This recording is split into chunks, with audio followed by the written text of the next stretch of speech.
পার্কস্ট্রিটের ছবি আপনাদের সামনে রেখেছি। যখন ধুন্ধুমার পরিস্থিতি তৈরি হয় এই নবান্ন অভিযানকে কেন্দ্র করে, জাতীয় পতাকা হাতে এই নবান্ন অভিযান, এখন ব্যারিকেডের সামনেই বসে রয়েছেন আন্দোলনকারীরা। একদম দুপুর 1:30টার ছবি দেখতে পাচ্ছেন আপনারা।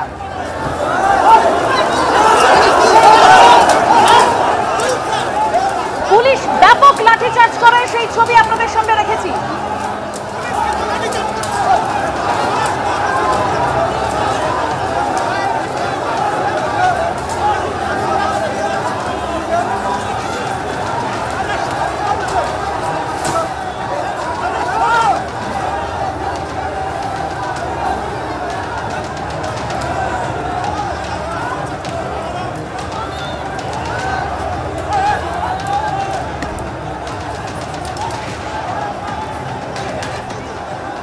এই মুহূর্তে সরাসরি পার্কস্ট্রিট থেকে দুই প্রতিনিধি আমার সঙ্গে রয়েছেন। একদিকে আবির দত্ত রয়েছেন, অন্যদিকে ময়ূক ঠাকুর চক্রবর্তী রয়েছেন আমাদের সঙ্গে। ময়ূক, তোমার কাছে আসছি। তার আগে আবির, এখনের ছবিটা পার্কস্ট্রিটের। দেখো, এখনো পর্যন্ত কিন্তু প্রচুর মানুষ এখানে রয়েছেন। তারা এই যে বিক্ষোভ, ব্যারিকেড ভাঙার চেষ্টা, সেটা তারা চালিয়ে যাচ্ছেন। মূলত কারণ হিসেবে আজকে যখন ব্যারিকেড ভাঙার চেষ্টা হয়, একেবারে জিওলজিক্যাল সার্ভে অফ ইন্ডিয়ার যে দপ্তর তার পাশে, ঠিক তখনই পুলিশ লাঠি চালায় এবং লাঠি চার্জের জন্য আহত হন অনেকেই। এমনকি অভয়ার মা, তিনি আহত হয়েছেন এমনটাও জানা যাচ্ছে। এবং এখনো পর্যন্ত আমরা দেখছি যে দফায় দফায় উত্তেজনা। যারা নবান্ন অভিযান করতে এখানে এসেছিলেন তারা কিন্তু এই অবস্থান এখানে চালিয়ে যাচ্ছেন। একদিকে বিরোধী দলনেতা, একদিকে দেখছি জাতীয় পতাকা হাতে নিয়ে এই যে তাদের যে বিক্ষোভ, সে বিক্ষোভ চলছে। আমরা দেখতে পাচ্ছি যে শঙ্কর ঘোষ, তিনি রয়েছেন। পুলিশের এই যে লাঠিচার্জে আমরা দেখছি যে পুলিশ লাঠিচার্জ করলো।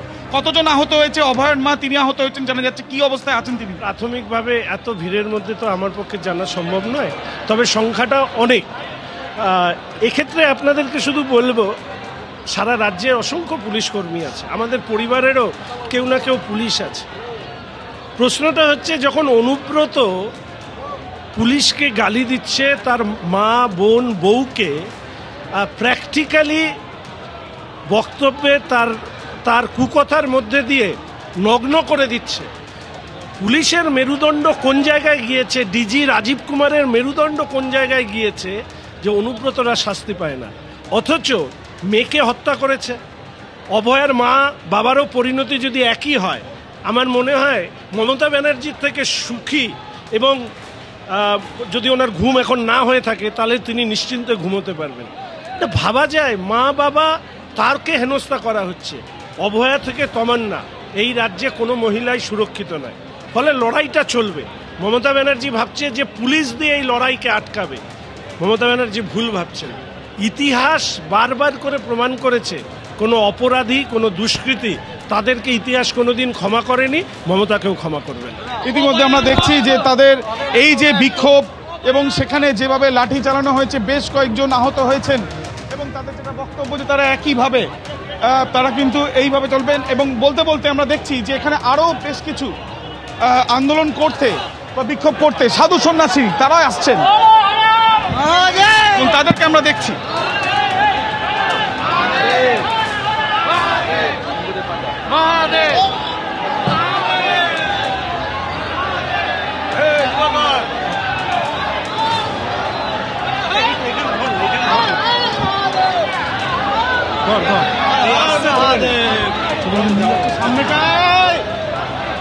বুঝতে পারছে না। আমরা একটা আশীর্বাদ দেব। বলুন। আমরা একটা আশীর্বাদ দেব যে উনিও সনাতনী ছিল, আজকে সনাতনী উপরে কেন মারামারি করলো? এই দেখেন, আপনিও আহত হয়েছেন। আমি হয়েছে, আমাদের 5 জন সাধু বাবাকে আহত করেছে এই বেঙ্গল পুলিশ। খালি আমরা ভগবানের নাম নিয়েছি, আর কিছু না।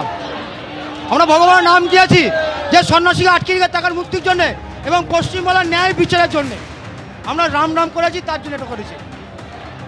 ইতিমধ্যে আমরা দেখছি যে সাধু সন্ন্যাসী তারা এখানে রয়েছেন এবং তারা এবার ব্যারিকেডের সামনে। একেবারে বহু সাধারণ মানুষ তারা আজকে পথে নেমে এসেছেন, তারা আজকে আন্দোলনে শামিল হয়েছেন। তবে যে অভিযোগ কিছুক্ষণ আগে শঙ্কর ঘোষের বক্তব্য আমরা শুনছিলাম, পুলিশ প্রশাসনের ভূমিকা নিয়ে তীব্র সমালোচনা করছেন তিনি, এবং যে অভিযোগ উঠছে পুলিশের বিরুদ্ধে যে অভয় পরিবারকে, অভয় মাকে রাস্তায় ফেলে মারধর করা হয়েছে। আর এই জায়গায় আপনাদের শোনাতে চাইবো যে অভয় পরিবার ঠিক কি অভিযোগ করছেন তারা। পুলিশের আধিকারিকের সঙ্গে কথা বলতে চাই, এই ব্যারিকেড সরাতে চাই। আমার মেয়ে সুরক্ষিত জায়গায় ছিল, আমার মেয়েকে সুরক্ষা দিতে পারেনি। আমি বিচার চেয়েছি বলে আজকে আমাকে মেরেছে, হাতের শাখাটা ভেঙে দিয়েছে, কপালে মেরেছে, সারা হাত কেটে দিয়েছে। আপনাকে কে মারধর করলো? পুলিশ, মহিলা পুলিশ, কলকাতা পুলিশ, অনেক পুলিশ মিলে আমাকে মেরেছে, রাস্তায় ফেলে মেরেছে। আপনারা কি তাও নবান্নে যাবেনি? অবশ্যই যাবো। আমরা নবান্নে, আমাদের ব্যারিকেড না দিলে আমরা তো কোনো পৌঁছেও যেতাম। আমরা পুলিশ আমাদের বাড়ি থেকে বেরোনো থেকেই আমাদের আটকানোর চেষ্টা করেছে। কেন এই নিষ্ঠুরতা, কেন আমাদের এত নিষ্ঠুরতা? আমি অনড় রয়েছি, আমি নবান্নে যেতে চাই। যেহেতু আমাকে মারা হয়েছে, কেন আমাকে মারা হলো, কেন আমাকে মেয়েকে খুন করা হলো তার কাজের জায়গায়, কেন তখন প্রশাসন তৎপর হলো না? পুলিশের আন্ডারে যখনই আমরা সিটির মোড় পার করে তারপরে কলকাতা পুলিশ আমাদের গাড়ির ছবি তুলে নাম্বার প্লেট প্রতিটা মোড়ে মোড়ে পাঠিয়ে দিয়েছে। আমরা পুলিশের সঙ্গে চোর পুলিশ খেলে এখানে নবান্ন এসে পৌঁছে। আপনাদের উপরে কি হামলা হয়েছে? পুলিশ কি মারধর করেছে? পুলিশ মারধর করেছে, এর শাখা ভেঙে দিয়েছে, মাথা ভেঙে আমাকে ধাক্কা মেরে আমার বুকের মধ্যে। পুলিশ তো এখন আমাদের অত্যাচার করছে। 9 তারিখ থেকে যে অত্যাচার শুরু করেছে এখনো তার প্রমাণ দিচ্ছে। আজকে আবার একটা 9 তারিখ, আজকে আমাদের উপর সম্পূর্ণ অত্যাচার করছে। এখানে আমি বারবার বলছি পুলিশের কোনো আধিকারিকের সঙ্গে আমরা কথা বলতে চাই। কেউ সেখানে যে আধিকারিক আছেন তিনি পেছনে কোথাও লুকিয়ে আছেন, সামনে আসছেন না। হ্যাঁ, আমাকেও মেরেছে। অভয় পরিবারের বক্তব্য আপনারা শুনে, তবে এই মুহূর্তে পার্ক স্ট্রিটের ছবি দেখতে পাচ্ছেন, যেখানে ব্যারিকেড ঠেলে এগিয়ে যাওয়ার চেষ্টা। একেবারে এই মুহূর্তে ছবি আপনারা দেখতে পাচ্ছেন। ময়ূক ঠাকুর চক্রবর্তী রয়েছেন আমাদের সঙ্গে। ময়ূক, দেখো, প্রথমেই তোমায় যেটা বলবো যে অভয় আর পরিবারের সদস্যরা যে মারাত্মক অভিযোগ করছেন যে পুলিশ আধিকারিকরা তাদেরকে মারধর করেছেন এবং তারা ইনজিওর্ড হয়েছেন, এই যে মারাত্মক অভিযোগ, সেই অভিযোগের প্রেক্ষিতে কলকাতা পুলিশের তরফ থেকে কিছুক্ষণ আগে আমরা কলকাতা পুলিশের ডিসি পোর্ট হরিকৃষ্ণ পাই তার সাথে কথা বলেছিলাম। তিনি ক্যামেরার সামনে পরিষ্কার দাবি করেছেন যে কলকাতা পুলিশের তরফ থেকে অভয় আর পরিবারকে কোনো মারধর করা হয়নি।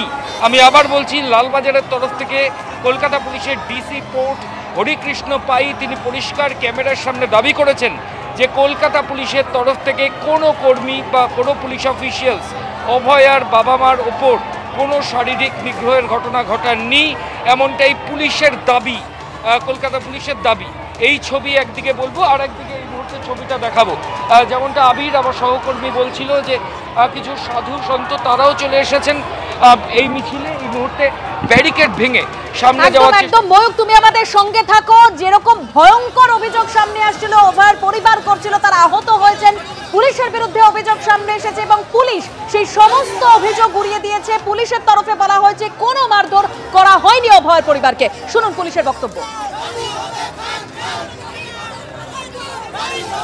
পার্ক স্ট্রিটে রয়েছি, আরজি করের ঘটনায় ভিকটিমের বাবা মা কমপ্লেন করছেন যে পুলিশ আধিকারিকরা তাদের মারধর করেছে।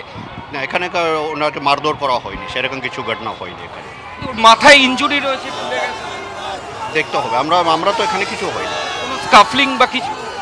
না, আমি বলছি তো এখানে তো সেরকম কিছু হয়নি, এ পয়েন্টে সেরকম কিছু হয়নি।